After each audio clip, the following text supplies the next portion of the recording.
My name is Eric Woodring. I lead the hardware research coverage here at Morgan Stanley. I am delighted to be joined by Hanneke Faber, first time here at the Morgan Stanley TMT conference. So it is great to have you here. Thank you so much. Thank you, and thanks for having me. Of course. So before we begin, I need to mention that important disclosures can be found at Morgan Stanley Research Disclosure website at www.morganstanley.com/researchdisclosures. If you have any questions, please reach out to your Morgan Stanley sales representative. So obviously, a lot of change taking place at Logitech. You joined the company late last year. You have a ton of experience running businesses at scale, both B2B, B2C. You most recently were at Unilever, but now you are here at Logitech. So if we can start, just talk to us about what drew you to this opportunity, kind of the initial impressions you have. What has Logitech done successfully, and what is the opportunity set that you see going forward? Yeah. So what drew me to the opportunity? Super grateful to be here. This is a company that has created fantastic value for over a decade. So that certainly was a draw. Mm-hmm. Since I started on December 1st, a lot of the things that I've seen, I'm super excited about, and are really great strengths. So I'll start from the way the company is architected for growth. The three major segments that we play in, video conferencing on the B2B side, personal workspace, and gaming, all long-term have the macros in their favor. So we play in really good growth spaces. And then in terms of, the capabilities, what I've really found are super strong design, mm-hmm. engineering. This is what we do. We make great products. Yep. And there's some great people out there. A nice balance between B2C and B2B, mm-hmm. which I think is an advantage. And then this is a real operations powerhouse. And when I say operations, I don't just mean manufacturing, which we're really good at, mm-hmm. But the entire supply chain as well as the go-to-market. This is a company that's in more than 100 countries with a great chain to go-to-market. So those are all great. Yep. I also think there's some opportunities, of course, mm-hmm. After 3 months.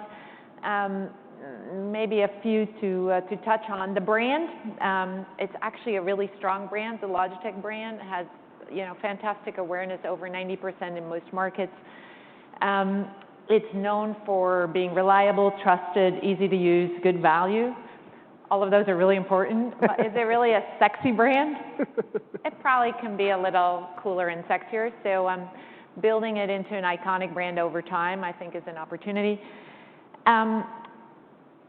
The global footprint is a huge asset, but if you dig into the details, there's also huge differences in terms of share of wallet that we capture by country. If we could take every country to the median, I'm not even talking the highest share of wallet, that's an easy another $1 billion in sales. So again, an opportunity. The whole B2B side of the business, I would call us not maybe children, but we're teenagers in that business. We're performing really well, but lots of opportunity going forward. And maybe the final thing, really pristine balance sheet, mm-hmm. Which provides opportunities for M&A going forward. Okay, perfect. And where do you or how will you leverage your past experiences to affect change at Logitech? Yeah, so maybe going back to this nice mix between consumer and B2B, mm-hmm. And then brand. I think those are there three spaces that I'm, without sounding arrogant, that I'm pretty experienced in maybe. Run really big consumer businesses at Procter & Gamble and Unilever successfully. I've built some pretty exciting brands from maybe a little ho-hum, think Head & Shoulders 20 years ago.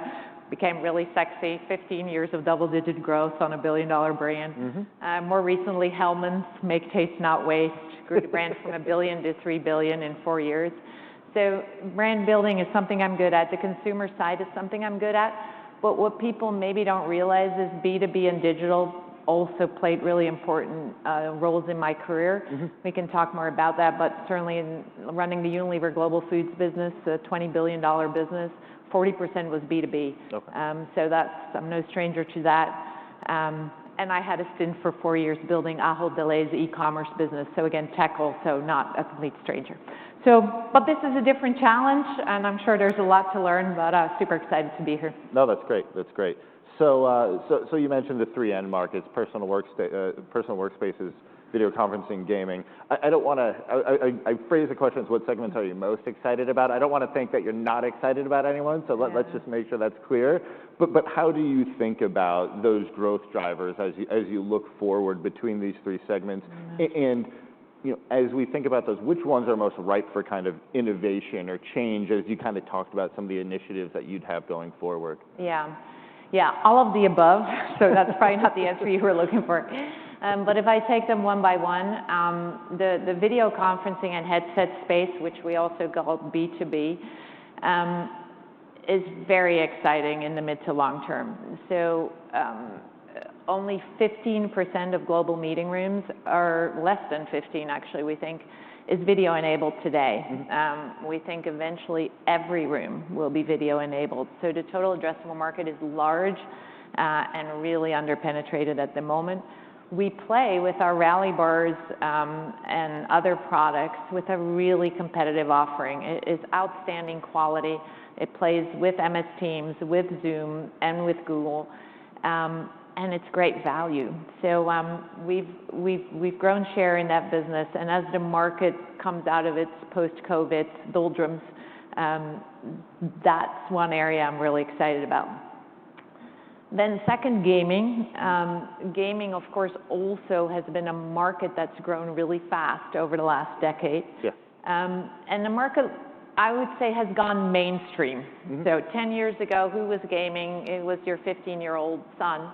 And really not very few others. Today, 40% of gamers are women, and older cohorts have kept gaming. They're growing up. Yes. Yeah. So it's a much more mainstream market. Gaming is going to be in the Olympics. I mean, how mainstream can you be? So it is a far bigger market than it was a decade ago, but there's still lots of room for upsides. The growth rate may go down a little bit from the 20s. That's not going to happen, but it's off a much larger base. Yeah. Our attach rates are still low. Like in gaming mice, we're by far the leader, but it's only a 12% attach rate. So lots of upside there. So that's gaming. And then finally, personal workspace, that's our more traditional business: keyboards, mice, webcams. You might think, oh my God, you've been in that forever. Is there upside there? Well, we've grown 10 points of share in that in the last few years. And I think what the team has done beautifully is really segmenting that market out and growing that way. So for a user like you, I would call you an advanced user, I'm guessing now. But financial analysts, coders, people that use architecture software, you're an advanced user. You don't want a basic mouse or a basic keyboard. You need our MX line, which is super premium priced and is doing really, really well. For people that have problems with their wrists or their arms, or just want a more health and wellness, we have an ergonomic line, also premium priced, growing really fast. Identifying those segments, premiumizing the market, and driving more penetration has really grown that category in which we have leading shares. So I guess, yes, I am excited about all three. I'm sorry. No, that's good. That's good.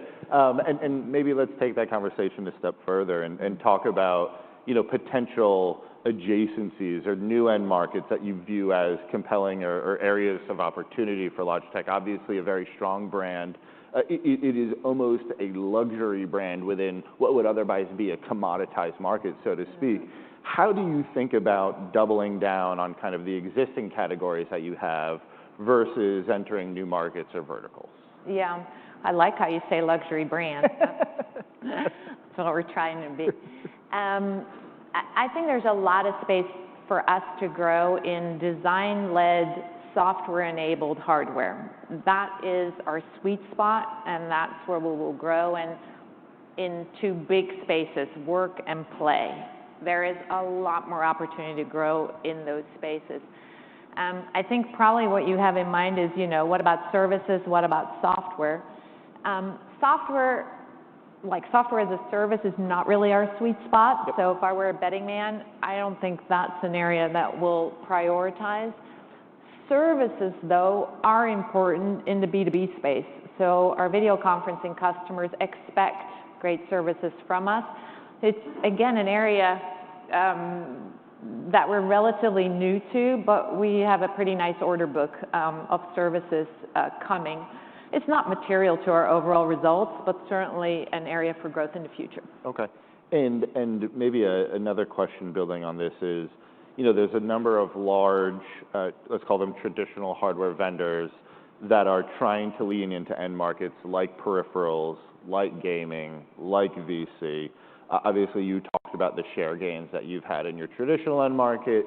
You've told us that gaming is a more competitive market. It always has been. How do you think about the competitive landscape and the intensity of the competitive landscape? And is competition, like, is it a zero-sum game, or can it be a TAM expander in a certain way? Yeah, again, I would always start from, you know, making the pie bigger. Okay. And across our three segments, there's a lot of room for all of us to making the pie bigger. We are super respectful of competition. You know, only the paranoid survive, so I look at all of them all the time. I'd say in gaming, that remains the most competitive space. But that keeps us honest as well. Product superiority is incredibly important to this organization. We are all over that, making sure both our existing workhorse products and our new products are absolutely superior in that consumer experience. And this is what we live or die for. So some of the big guys who do this on the side, you know, again, we respect them terribly, but this is what we do for a living. Yep. Okay. Let's talk about your distribution footprint, because obviously we highlighted B2B and B2C experience. You obviously have a growing B2B business. You have a smaller D2C business. So let's put this all together and say, historically, you've done most of the large majority of sales through resellers, DTC, B2B becoming a more significant part of your distribution footprint.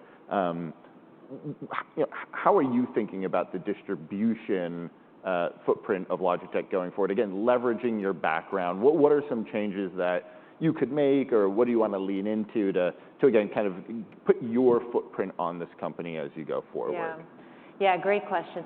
So on the B2C side, I think Logitech actually does a great job in traditional bricks and mortar retail. So I've been to a lot of stores in the last 3 months around the world, whether it's Best Buy here in the US, Walmart, actually, real opportunity, but also MediaMarkt, Saturn in Europe, and others.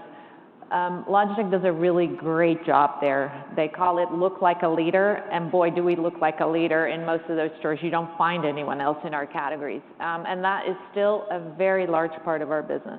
So traditional bricks and mortar retail, 2 thumbs up.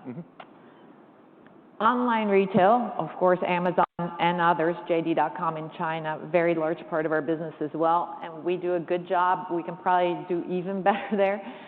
But those 2 are very important in B2C. Direct, so Logitech.com, it's interesting, hasn't in the past been a priority, or has been seen by the company a little bit more like a marketing site, which I think is an under-leveraged opportunity. So we're going to put a little bit more priority there. Again, probably wouldn't be material, certainly not in the next few years, because we start from a pretty small base. But the growth rates there will be high with a little bit more TLC on D2X. And then on the B2B side, of course, a very different go-to-market muscle. We sell through the channel, through distributors and resellers. But we do have an increasingly strong high-touch sales route as well.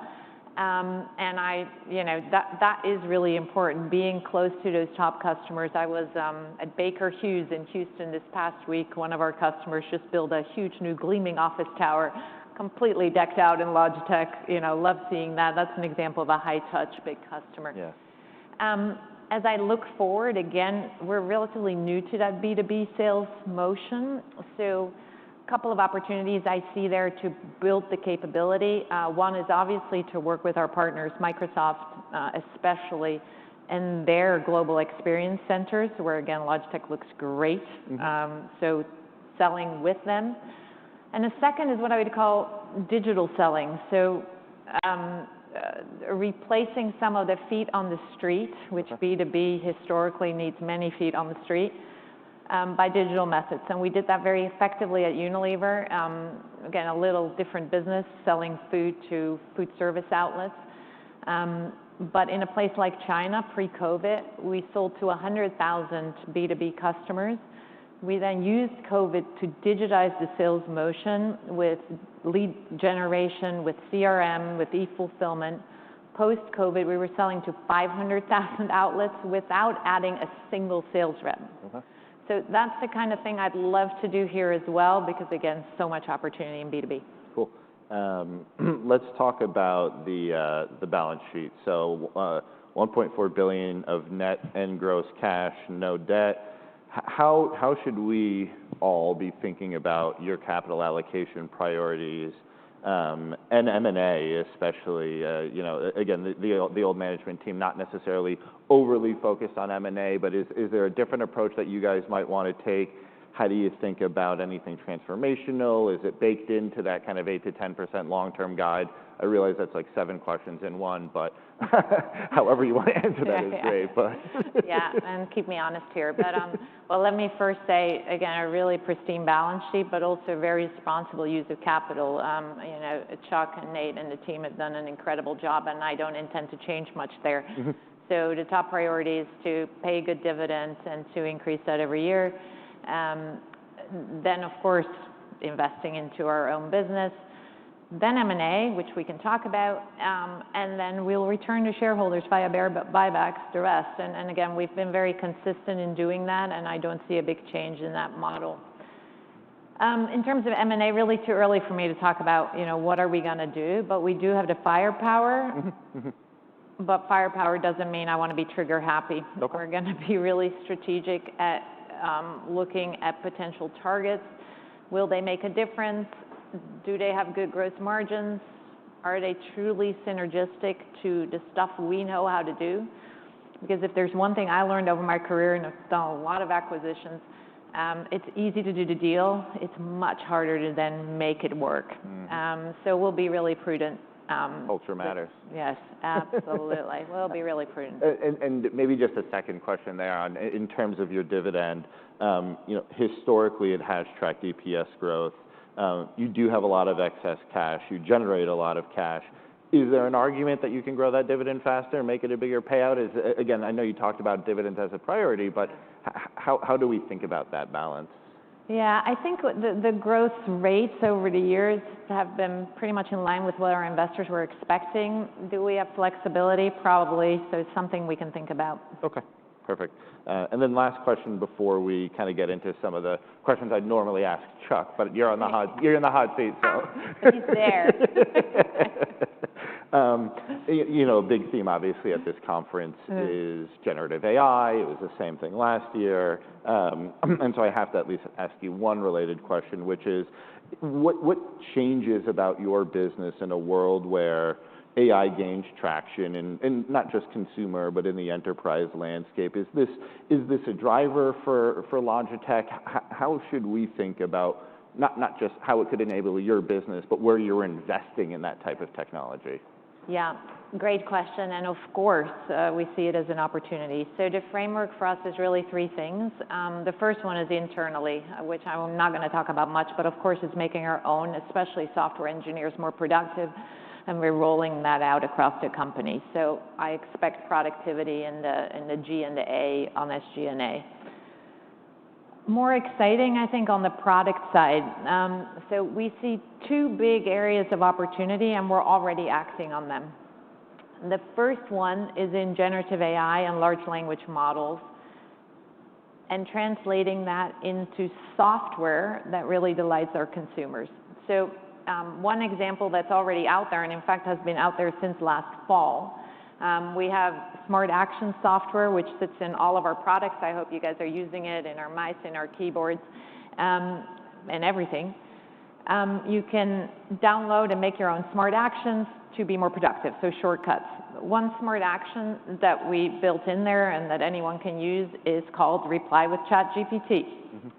Lo and behold, that is now by far the most popular smart action. In fact, 9 times as popular as any of the other existing smart actions that had been there for a long time. And we're building on that with many other AI-inspired smart actions. So that's on the Gen AI, large language models. Then on the edge AI and machine learning, also very interesting. And that's more in the space of audio and video improvements in our products. So I'll give you one example, which is a new headset that we've just launched, a Zone 2 wireless headset. I don't know if you're ever on the phone with people who are at airports. Super annoying. I'm usually the one in the airport. Oh, you're even more annoying. So imagine, we're on the phone, you're at an airport, and I hear all your announcements, because most headphones have noise canceling, but only on my side. Right. Now, we've let loose machine learning on this new headset, and it can recognize not just my background noise, but also yours on the other side. So it cancels that, and we have a perfect audio experience thanks to the machine learning that's being used in the development of that product. That's just one example. We have others already out in the market, both improving and really step-changing audio and video quality, and we're super excited about that. Perfect. I can think of nothing better than taking earnings calls at an airport and having the announcements over the back of that. You need Zone 2 wireless. That's perfect. All right, so let's transition into the numbers and start with kind of near term and work our way out into the future. So I wrote you just reported December quarter earnings. It feels like it was just, but it was a handful of weeks ago. The year-over-year declines in the business are improving. You've talked about kind of uneven demand trends, some promo periods that were important for you guys. Can you maybe just expand on that and talk about trends, from the quarter and into how we should be thinking about kind of the near term, what you're seeing? Yeah, I think our results, first of all, they were good results for Q3. So massive gross margin improvement, more than 400 basis points, really good improvements on the bottom line. But we have not yet turned the corner on growing the top line, mainly due to the macro market environment. So I think the second thing we said at earnings is, we don't want to get ahead of ourselves on predicting some sort of V-shaped recovery on that top line, because there are a lot of uncertainties in the market. GDP, we're in more than 100 countries, right? So GDP growth remains a little uneven. Inflation is still a little stickier than we would like. And even just now, consumer confidence is still below 2021. And I don't know, yesterday, the University of Michigan, which has this large consumer confidence model, it actually came down versus last month. So not everything is, certain and rosy yet, which is why we said, we don't think there's an inflection point. It's going to take a little while. We are very optimistic on our growth spaces in the mid to long term. So growth is not a matter of if, it's a matter of when. Right. Okay. And the mastermind of kind of the channel enhancements that you guys are making is sitting out here to my right, but I'm going to ask you the question, which is, it seems like it's taken a bit of like a step function change in terms of importance for you guys in managing the linearity of the business. What actions are you really taking to really improve there? What are you doing that's kind of different? Yeah, you get what you measure. So I think Chuck and his finance team have done a great job bringing more operational discipline and measurement into the business, specifically on inventory and on cash, by the way. So I fully intend for us to continue to do that. And again, I know that very well from my old business. If you don't look at it, of course, your sales teams around the world are not going to do linearity because, it may not be in their best personal checkbook interest. So we are going to measure linearity and not stuff the channel at the end of the quarter. That's absolutely the plan. And that is leading us to a much healthier business. And you see that in the inventory turns. I mean, we had a record high, I think, in Q3. That might be a little too high, actually. But somewhere between 5 and 6 is probably the right number on inventory turns. Okay. And I know I don't want to preempt anything because I know you're going to have an event later this year. Obviously, you didn't formally guide fiscal 25. You talked about still a kind of a cautious environment, uncertainty in the market. As CEO of this business, what are some of the signals that you're watching that not only just make you more cautious, again, we talked about interest rates and inflation, but where you could see some of that unlocking of spend potentially, whether it's on the B2B side or the B2B side? What are some of the signals that you guys are watching for? Yeah, I think some of them are not very different from all the other 13 firesides you've done this week. But, you know, GDP, unemployment, consumer sentiment, really important for our business, inflation, PC sales, which is a popular topic, I imagine, at this conference as well. Specifically for us, office vacancies are also an important metric. And again, we saw those in Q3 at a record high in the US. And as I go around and speak to B2B customers, our high-touch customers, many of them are still figuring out, you know, which of my 10 offices am I keeping, which floors am I keeping, and until they have figured out what is the footprint, they're not going to invest in video conferencing, for example. But once they have, you know, then I think we're super well positioned to then furnish those new offices. Okay, perfect. You know, historically, I guess we've thought about gaming maybe being the first business to recover. Just, you know, generally customers there are more willing to spend than in other segments. Is there a way that we should be thinking about, again, broadly speaking, not specific to any quarter or year, but like stack ranking those segments that you think would be first to recover versus last? Yeah, so of course everything spiked in COVID. So now the question is what recovers first indeed. I think you're right. We think the gaming refreshment cycle is probably the shortest of our segments, you know, 3 years and a bit maybe. So we should be coming up on that. In personal workspace, probably a little longer, maybe 4. And then in video conferencing, probably a little more, maybe 5 to 7. Okay. Perfect. And then, again, you get all these questions. You're lucky here, which is gross margins. And so, you know, you've exceeded 42%. And this is why I talked about it being a luxury company or a luxury brand within a commoditized market. One of the top questions I get is, you know, you sell mice and keyboards. How are you generating 42% gross margins? And so you've exceeded that for 2 consecutive quarters. You did guide fiscal 4Q margins kind of down a bit, 38 to 40%. Can we just talk about the different puts and takes on that line item? What was maybe temporary the last few quarters that won't repeat? And we'll start from there. Yeah, super. Yeah, let me channel my inner Chuck this question. Well, first of all, yes, we do have luxury gross margins, which is great. And that's driven, again, by high R&D spend, great products. Our R&D spend is 6 to 7%, great products, and a great brand, which also delivers a moat. So that's great. They were very high in the last 2 quarters at over 42%. I think there's probably 3 things that were tailwinds in those quarters that won't necessarily repeat. First of all, of course, the scale in Q3 helps you cover more overhead in that holiday quarter. Second, Red Sea will have a bit of an impact on gross margins.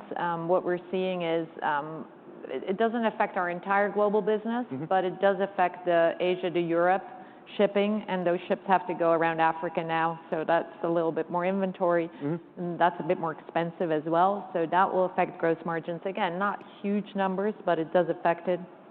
And then we'll have some lower inventory releases as well. So we've guided 38 to 40, and we think that's where we'll come out. Perfect. And then, you know, as we think beyond next quarter and look out into fiscal 25 and 6 and 7 and so on, you know, how should we be thinking about the gross margin opportunity with this business? Obviously, mix shift will help to determine that. But is this a, you know, high 30, low 40? I know there's a long-term guide out there, but just any thoughts that you could share with us on how to think about the gross margin, kind of normalized longer term for this business? Yeah, I think there's 2 big impacts on our gross margin in the longer term. The one is mix, as you say. So video conferencing has significantly higher gross margins than our PWS and gaming businesses. So if that grows faster, which would be the plan, that would have a positive effect on gross margin over time. And then the second piece is really promotions and pricing in the consumer side. So, you know, in a hotter competitive environment, you tend to spend a little bit more on promotions, and that affects that gross margin as well. Okay. How about on the OpEx spending side? You've targeted 25% of revenue to spend on OpEx. You've talked about maybe some opportunities to make the brand, quote, sexier. Just, is there an opportunity to be more efficient? Do you want to perhaps lean more into spending to try to drive yourself out of this recovery faster? How do we think about the balancing of efficiencies versus kind of leaning into investments? Yeah, I think 25% OpEx is about the right number. May we be over a little bit in some years and under a little bit in some years, maybe, but it's about the right number.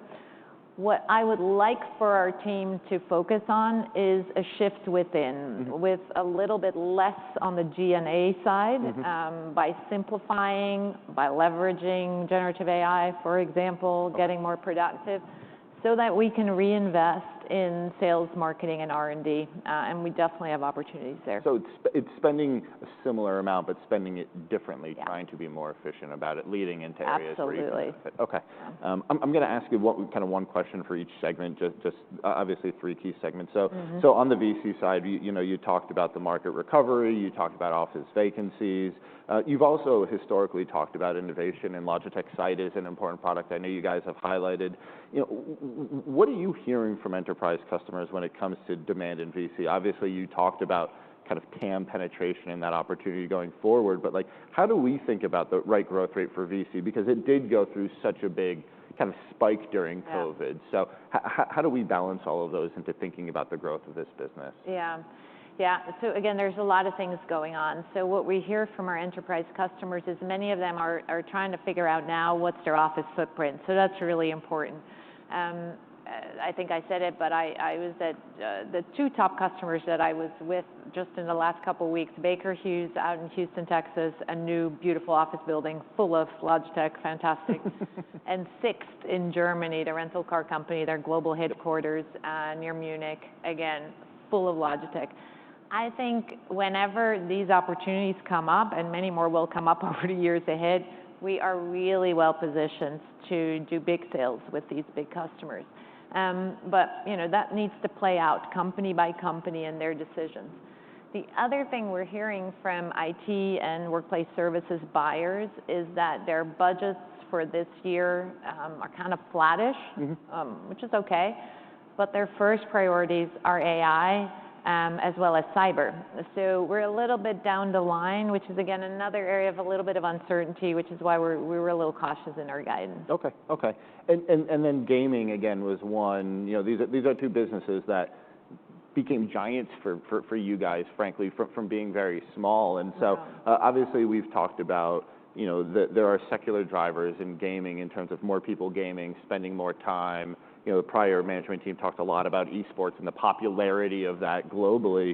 Is this still a business that you see as one of the primary growth drivers relative to the other segments? Is that how we should be thinking about it? Yeah, absolutely. So again, it's off a much larger base. We now have more of $1 billion in gaming. So that used to be tiny. So again, the growth rates may not be quite as high double digits as they've been, but it will still be a really important growth driver for us.